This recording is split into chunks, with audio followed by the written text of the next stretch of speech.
রাজনীতি করবো মানে পারিবারিক সম্পর্ক থাকবে না, এটা না। রাজনীতি করবো মানে বন্ধু বান্ধব থাকবে না, এটা কোনো রাজনীতি না। বৃহত্তর জোরডা ইউনিয়ন সমিতি নাঙ্গলকোটের উদ্যোগে চট্টগ্রামের একটি অভিজাত রেস্টুরেন্টে ইফতার ও দোয়া মাহফিল অনুষ্ঠিত হয়েছে। পূর্ব এবং পশ্চিম নিয়ে আমরা দুইটি ইউনিয়নের সমন্বয়ে বৃহত্তর জোরডা ইউনিয়ন সমিতি নাঙ্গলকোট চট্টগ্রাম এই সমিতিটি গঠন করেছি। এই সমিতিটি অতীতে গঠন হয়েছে, সেখানে একটি কাঠামো দাঁড়িয়েছিল। তখনকার সময় সভাপতি ছিল নেবি সুলাইমান সাহেব। নেবি সুলাইমান সাহেব আমার নাঙ্গলকোট সমিতির রূপরেখার সমস্ত কাঠামো আমার কাছ থেকে নিয়ে উনি জোরডা ইউনিয়ন সমিতিটা আপনাদেরকে নিয়ে করার পরে 5 আগস্টের পরে কোল ডাউন হয়েছে। আজকে থেকে আমরা জাগ্রত হব। আমি সমন্বয়ক হিসেবে দায়িত্ব পালন করে 3টি কাঠামোতে করেছি। একটা কার্যনির্বাহী পরিষদ, একটি উপদেষ্টা পরিষদ। উপদেষ্টা পরিষদে স্থান দিয়েছি একটি মাতৃ অঞ্চলের রাজনৈতিক লিডার, একটি হচ্ছে মহানগরের রাজনৈতিক লিডার। মহানগর রাজনৈতিক লিডার বেলায়েত হোসেন বলু, মাতৃ অঞ্চলের রাজনৈতিক লিডার হচ্ছে মিজানুর রহমান মজুমদার। আর 2টি পূর্ব এবং পশ্চিমকে সমন্বয় করে যে মহানগরে আপনারা বসবাস করবেন, যিনি রাতের অতন্দ্র প্রহরী সেবক, উনি হচ্ছে আমাদের নকিবউদ্দিন ভূঁইয়া। আফসার উদ্দিন শিপনের সভাপতিত্বে ও কাউসার আমিন রতনের সঞ্চালনায় অনুষ্ঠানে প্রধান অতিথি হিসাবে উপস্থিত ছিলেন চট্টগ্রাম মহানগর স্বেচ্ছাসেবক দলের আহ্বায়ক বেলায়েত হোসেন বুলু। আমি সহযোগিতা করি, সবসময় সহযোগিতা করার চেষ্টা করি, তাই আমি আপনাদের মানুষ হিসেবে আসি, আমি থাকবো। আমি চট্টগ্রাম কত বড় নেতা এটা দেখার কোনো বিষয় না, এটা দেখবেন না আপনারা। আপনারা চিন্তা করবেন আমি জোরডা ইউনিয়নের সন্তান, আপনাদের ভাই, আপনাদের বন্ধু, আপনাদের সহযোদ্ধা, ঠিক আছে? এই হিসাবে আপনারা আমাকে ট্রিট করবেন, বড় নেতা হিসেবে ট্রিট করার দরকার নাই।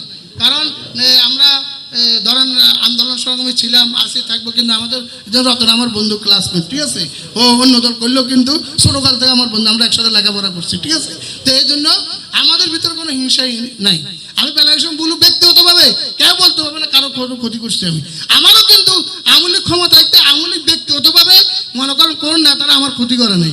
অত রাষ্ট্রীয়ভাবে আমি নির্যাতনের শিকার হয়েছি, পুলিশের দ্বারা শিকার হয়েছি, রাষ্ট্রীয়ভাবে আমি নির্যাতনের শিকার হয়েছি, কিন্তু লোকাল আওয়ামী লীগ আমি একমাত্র ব্যক্তি যে আমি রিক্সা দিয়ে পুরো চট্টগ্রাম শহর চলতে পারতাম। লাস্টে একটা ঘটনা ঘটছে, যেটা আসলে বাচ্চু আমার উপর আক্রমণ করছে, যেটা দিয়েছে মোড়ে, সেটা রেজাল্টও সে পেয়েছে, ঠিক আছে? আর কেউ এবার আমি অ্যারেস্ট হওয়ার পরে অনেক আওয়ামী লীগের নেতা থানায় ফোন করে বলছে ওনার জন্য কোনো সম্মানহানি না হয়। আমি জেলে গিয়েছি, মনে করেন যেখানে গিয়েছি সবাই কিন্তু কি মনে করেন আমি সম্মান পেয়েছি, ইনশাল্লাহ। জেলে গিয়েছি, থানা গিয়েছি, যেখানে গিয়েছি সম্মান পেয়েছি। ব্যক্তিগতভাবে আমাদের সাথে কারোর সাথে শত্রুতা নাই, আমরা রাজনীতি করি। আমাদের নেত্রীও বলেছেন, নেতাও বলেছেন। প্রধান বক্তা হিসাবে উপস্থিত ছিলেন বিশিষ্ট ব্যবসায়ী মোহাম্মদ আবু ইউসুফ মজুমদার মানিক। বিশেষ অতিথি হিসাবে উপস্থিত ছিলেন বিশিষ্ট সাংবাদিক শামছুদ্দিন ইলিয়াস, বিশিষ্ট রাজনীতিবিদ ও সমাজসেবক মোহাম্মদ নকিব উদ্দিন ভূঁইয়া, মোহাম্মদ গিয়াস উদ্দিন ভূঁইয়া, মিজানুর রহমান মজুমদার, সোলাইমান কবির, সমিতির নবগঠিত কমিটির সাধারণ সম্পাদক মাইন উদ্দিন সহ সমিতির অন্যান্য নেতৃবৃন্দ। প্রত্যেকটা ক্ষেত্রে আমরা নিজের কর্মক্ষেত্রে নিজের জায়গায় প্রত্যেকটা জন, প্রত্যেকটা মানুষ এক একটা লাইট, এক একটা নক্ষত্র, আমরা আমাদের জায়গায় সেটা আলোকিত করছি আমাদের সমাজকে। আমি আপনাদের সন্তান, আমি আপনাদের ভাই। আপনারা যারা আজকে আমাকে এখানে আমন্ত্রণ করেছেন, আমি আপনাদের কৃতজ্ঞতা প্রকাশ করছি।